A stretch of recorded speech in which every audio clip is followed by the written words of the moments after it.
வணக்கம். காதல் வாழ்க்கை எப்போதும் சந்தோஷமாகவும் சிரிப்பாகவும் மட்டுமே இருக்கும் என்று நினைக்கிறோம். ஆனால் உண்மையான காதல் அதைவிட வித்தியாசமானது.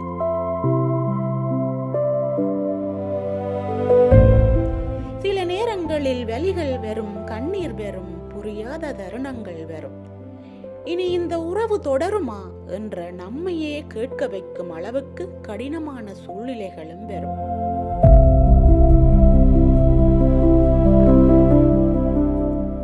ஆனால் அந்த எல்லா வலிகளையும் கடந்து ஒருவரையொருவர் விட்டு கொடுக்காமல் மீண்டும் மீண்டும் ஒருவரின் கையை மற்றொருவர் பிடித்து கொள்ளும் போது அங்குதான் காதலின் உண்மையான வலிமை தெரிகிறது.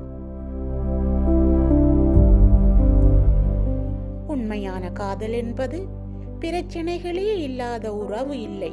பிரச்சனைகள் வந்தாலும் நாம் இருவரும் சேர்ந்து இதை கடந்து விடலாம் என்று ஒருவருக்கொருவர் துணையாக நிற்பதுதான். சில உறவுகள் வசந்த காலத்தில் மலர்கின்றன. ஆனால் சில உறவுகள் புயலையும் மழையையும் கடந்துதான் தங்களுடைய வேர்கள் எவ்வளவு ஆழமாக இருக்கிறது என்பதை நிரூபிக்கின்றன. ஆண்டுகள் கடந்தாலும், வலிகள் கடந்தாலும், கோபங்களையும் கண்ணீரையும் கடந்தாலும், எப்படி இருந்தாலும் நீ எனக்கு வேண்டும் என்று இரு மனங்களும் ஒருவரையொருவர் தேர்ந்தெடுக்கும் போது அது வெறும் காதல் அல்ல, வாழ்க்கை முழுவதும் சுமந்து செல்லும் ஒரு வலிமையான உறவு. நன்றி.